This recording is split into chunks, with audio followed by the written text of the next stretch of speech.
Hi there, Virgo.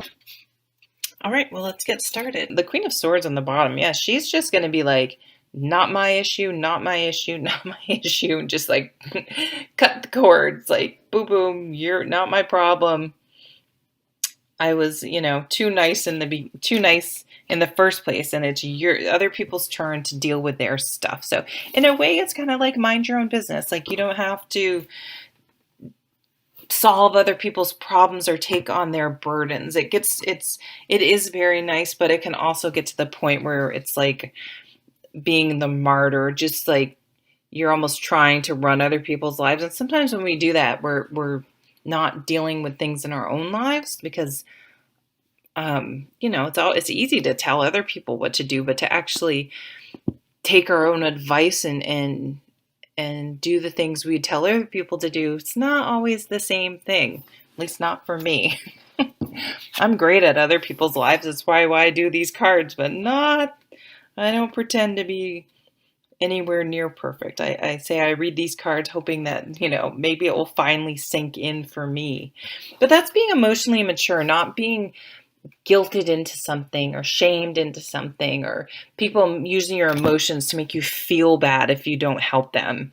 And again, with like that queen, this Knight of Swords just comes in and is like, nope, cut the cord.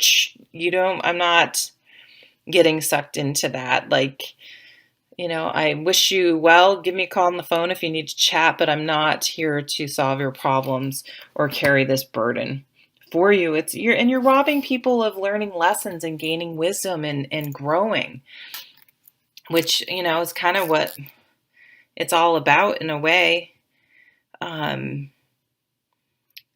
so somehow this tower situation, this shakeup, it's kind of like the universe grabs you and goes, hey, like, those comedies where someone's being hysterical and they slap them across the face and they're like, oh, it's kind of like this. That's what it is, sort of like this, snap out of it, man. What are you doing? Why have you been doing this? And you're like, oh, God, why have I been doing this? And then once you sort of stop, take a breath. I mean, this Four of Swords is about breathing, meditation. Take a breath, heal. For some of you, it may be an injury. And I'm not saying like something horrible, but, something that puts you out. You hurt your knee or your back or something where you're forced to take a rest. And it gives you a chance to sort of think and say, I want to start putting my energy into things I'm interested in and that I want to do. And it gives you like this break where you sort of, when you come back from it, you start fresh, you start new. And I think while you're having this time out, some of you may want to write a book. I read this sometimes as writer's block, but during this time out, you may want to just start writing things down, just letting the pen go. Don't worry about what it says and just getting things out. And I feel like it's going to be a cleansing, like a detox in a way, where you sort of just get rid of that negativity and those things weighing you down. And then you can start fresh. And this Fool card is, I don't think the Fool's a fool. The Fool is like, I have to take this leap. I have to live. I have to go for it. I have to do this for myself.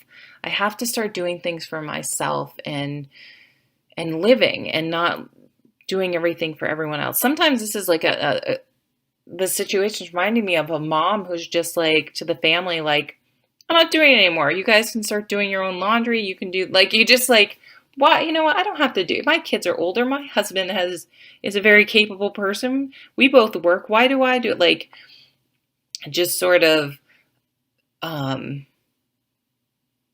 just stop doing it. Someone will do it. If you stop doing it, someone will do it. And allowing other people to pick up the slack so that you can pursue.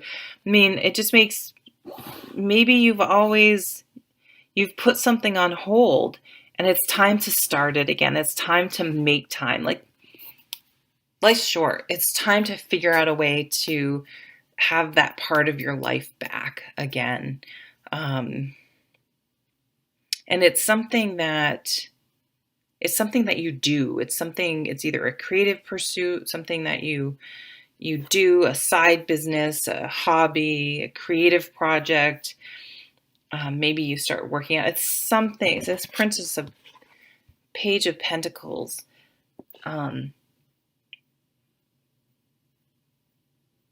It's just something that really helps ground you and brings you, it's almost spiritual, but it's finding the finances and the way and the time um,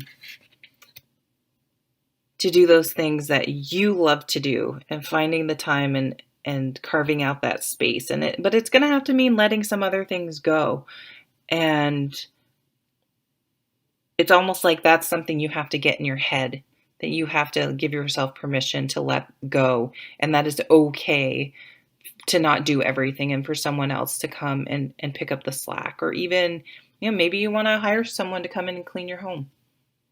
And so you have time to do other things, practical things like that. Look at this beautiful card.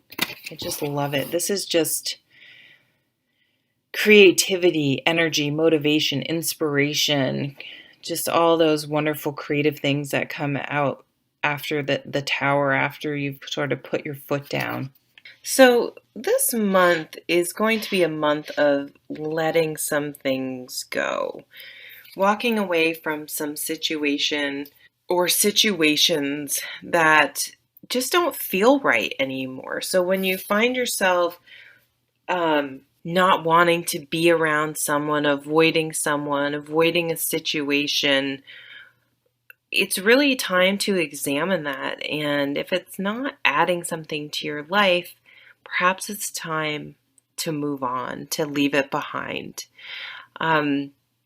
This can be a really difficult decision, because often we will have spent an enormous amount of time and energy and to trying to make something work, or it had been good, and it's hard to accept that it went south because it had been good, or you had been happy, or it had been emotionally fulfilling. But we can only go with the current moment. And kind of like when you're getting into a relationship, if you get into a marriage and things are not going well before you get married, getting married isn't going to fix it. It's like the reality of the situation is how it is right now, not promises, not potential, not how it had been. You really have to look at how things are in the present moment, in the present time. And if they have been not good for yes, you have to look at the past. So if for the last 6 months, year, 6 years, 16 years have not been good, chances are it's not going to change. And how long does something have to be bad and make you unhappy before it's officially not working? So there are some situations or people in your life that you need to take a hard look at. Trust your gut. Very nice. I hope you have a lovely month. Take care.